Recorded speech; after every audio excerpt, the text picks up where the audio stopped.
Roosevelt was born in New York. He went to college at Harvard University.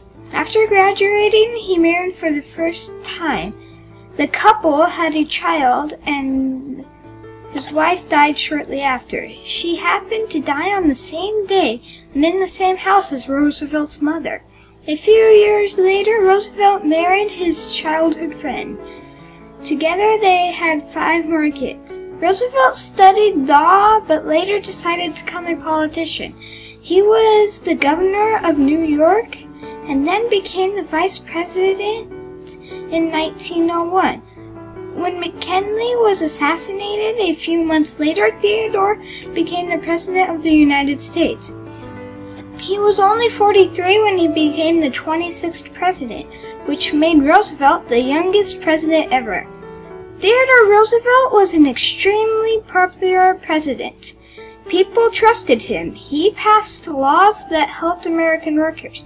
He set aside land that people could not buy so others could enjoy it, such as national forests. He strengthened the Navy, and he reached out to other countries to help them work together.